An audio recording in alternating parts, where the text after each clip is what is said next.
নমস্কার বন্ধুরা, পিপ্রিয়া কিচেনে স্বাগত। রোজ ভাত রান্না করে যদি ভাতের মাড় বা ফ্যান ফেলে দেন তাহলে এই ভিডিওটা আপনার জন্য। আজকের এই ভিডিও দেখার পর আপনি কোনোদিন আর ভাতের মাড় ফেলে দেবেন না। দেখুন কত সুন্দর পাঁপড় তৈরি করেছি শুধুমাত্র ভাতের মাড় দিয়ে। চলুন রেসিপিটা শুরু করা যাক। তো স্কিপ না করে শেষ পর্যন্ত অবশ্যই দেখবেন, তা না হলে কোনো একটা মিস হয়ে গেলে পাঁপড় তৈরিতে অসুবিধা হবে। তো এখানে আমি ভাতের মাড় নিয়ে নিয়েছি।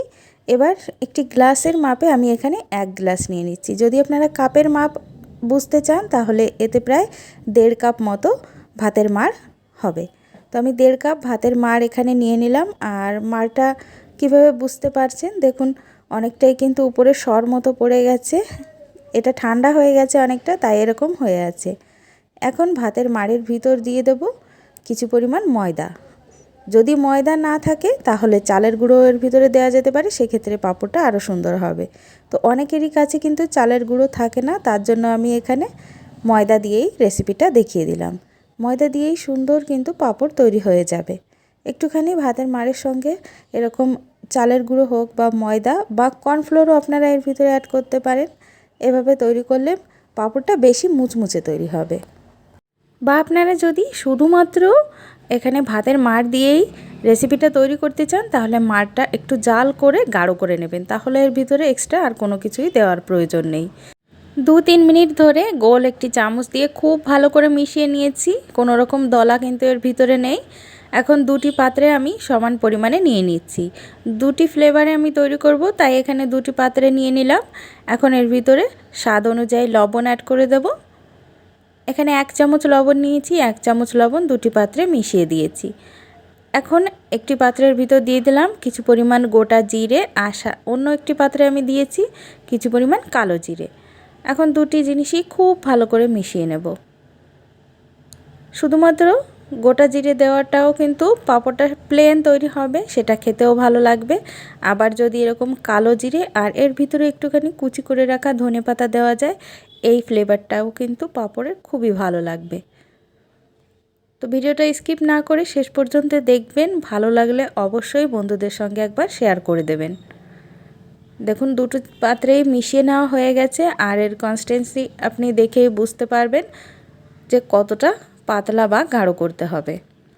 এখন পাঁপড় তৈরি করার জন্য আমি এখানে নিয়ে নিয়েছি স্টিলের প্লেট। আপনারা চাইলে প্লাস্টিকের যে কোনো ঢাকনা বা প্লাস্টিকের প্লেটও নিতে পারেন, তাতেও কিন্তু পাঁপড়টা খুব ভালো তৈরি হবে।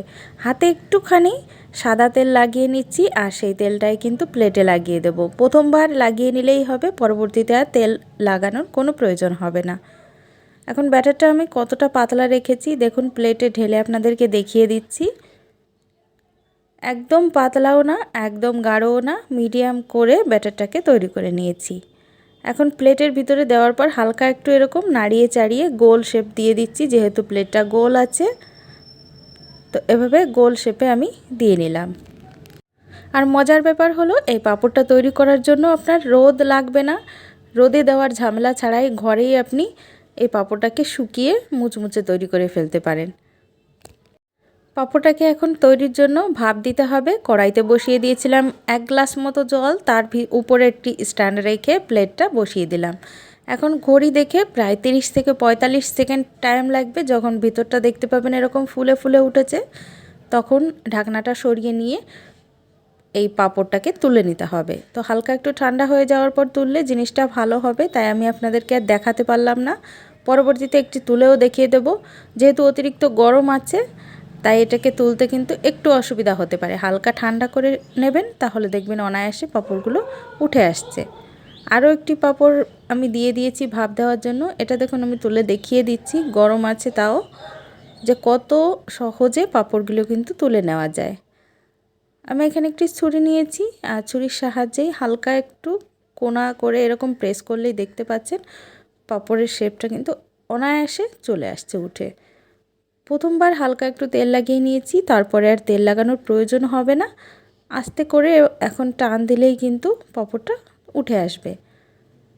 ঘরেই আপনি 1 থেকে 2 দিন রেখে দিলে রোদে দেওয়ার ঝামেলা ছাড়াই এই পাঁপড়টা শুকিয়ে যাবে। দেখুন কত সুন্দর একদম পাতলা ট্রান্সপারেন্ট পাঁপড় তৈরি হয়ে গেল। আমি খুব ভালো করে 2 দিন ধরে আমি শুকিয়ে নিয়েছি, দেখুন কত সুন্দর শুকিয়ে গেছে। আর পেছন দিক থেকে আঙুলও দেখা যাচ্ছে, এত সুন্দর পাতলা তৈরি হয়েছে। পাতলা তৈরি হলে পাঁপড়গুলো খেতে কিন্তু খুবই ভালো লাগে। তো চলুন এখন এটাকে ভেজে নেওয়া যাক। তার জন্য কড়াইতে আমি রিফাইন্ড তেল গরম করতে বসিয়ে দিয়েছি, আর মিডিয়াম ফ্লেম রেখে পাঁপড়গুলোকে খুব ভালো করে ভেজে নিতে হবে। মাত্র 10 সেকেন্ড ছাড়ার সঙ্গে সঙ্গেই পাঁপড়গুলো কিন্তু একদম ফুলে ডবল হয়ে যাবে। দেখুন কত সুন্দর ফুলে ডবল হয়ে গিয়েছে, খেতেও কিন্তু দারুণ টেস্টি। বাড়িতে তৈরি না করলে বুঝতেই পারবেন না যে ভাতের মাড় দিয়ে এত সুন্দর পাঁপড় তৈরি হতে পারে। তো আর কি বন্ধুরা, এখনই বাড়িতে তৈরি করে ফেলুন ভাতের মাড় দিয়ে সুস্বাদু পাঁপড়। বাচ্চা থেকে বড় সবাই কিন্তু এই পাঁপড়টা পছন্দ করবে। তার জন্য আমি দুটি ফ্লেভারে দেখিয়ে দিয়েছি, আপনারাও বাড়িতে তৈরি করুন। দেখুন কতটা মুচমুচে হয়েছে, চাপ দেওয়ার সঙ্গেই কিন্তু গুঁড়ো হয়ে যাচ্ছে। তো ভিডিওটা ভালো লাগলে অবশ্যই লাইক, শেয়ার, কমেন্ট করবেন, আর চ্যানেলে নতুন হলে সাবস্ক্রাইব করতে ভুলবেন না। আজকের মতো এই পর্যন্ত, দেখা হবে অন্য রেসিপিতে। ততদিন ভালো থাকবেন, সুস্থ থাকবেন, বাই।